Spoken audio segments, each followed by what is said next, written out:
We have been speaking about the last book in the Bible, the book of Revelation. And as I have said, there are many viewpoints about it. And when you read it from wherever you read, you are going to get uh, various ways of interpreting it. One of the best ways to start now as we go forward is with this one here that gives you the four uh, views. Now, the reason, of course, I'm doing one particular view today for a reason. As you know, I've been using the finished date data that I have, including my newest one, which is here on the Revelation Expounded, and this goes along, of course, with his huge book, which includes the book of Revelation. Now, therefore, what you will find here, I will compare many things with this and his annotated reference Bible.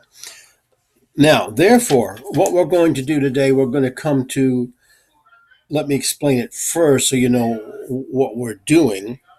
The book of Revelation, of course, is a long book with many chapters, with many things in it that are literal and symbolic.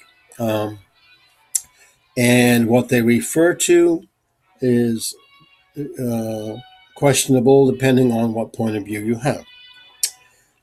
Now, as I said before, there are many points of view on what's going on. So today we're going to take one specific part of the book of Revelation. That is to say, chapter 4, and we're going to narrow it down to one verse, chapter 4, verse 1. Now, there's a reason for that, because many of those who work with the book of Revelation consider chapter 4 as the beginning of a new perspective entirely in the whole book. What you have in the previous chapters are things which are taking place at the present time in history, one way or another, that the book of Revelation talks about. But then in chapter 4, you come to things that will happen, most likely haven't happened yet, or will happen in the future. Most points of view take that as what's going to happen. Now, that means chapter 4 is the beginning of a new type of what's revealed in the book of Revelation. That's why I'm taking chapter 4, verse 1. Now, first of all, according to what I've read in here about the different views of the book of Revelation, the historicist view, the preterist view, the futurist view, and the spiritual view, in reading them today in reference to Revelation 4, it looks to me like the futurist view, rather than the spiritual view, is the closest to Dake. And the commentary about it is something that gives you a good look at that. So what we'll do, since we have all those in this Bible, and you'll see here that we have all three views, and this one here is the futurist view. That goes not only to the bottom of the page, goes further than any others, but when you turn the page and go to the next side, you have that continued. So it's actually the longest commentary on what's going on in chapter 4, verse 1. And I think that comes the closest to what is going on in the Dake point of view of the Bible.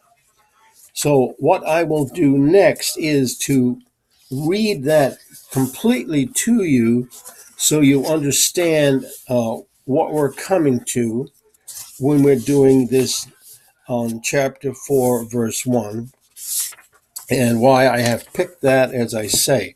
And then once we're through with that, then we will go to this Dake Bible, and we'll see what he does with chapter 4, verse 1, which you have right here, which he calls the heavenly tabernacle. So we will do those two things next, and then we will go on from there with the other books I have on the book of Revelation, and it will become more clear to you as we go on why it is I have decided to take chapter 4, verse 1, rather than some others. In fact, before this particular video, I had made another choice. But after spending some cogitation time, I cogitated that 4:1 might be better. Eventually, you will see why I have done that. Meanwhile, we wish you a pleasant time of day, and we hope you have enjoyed this tiny little video on what's upcoming. Enjoy yourself.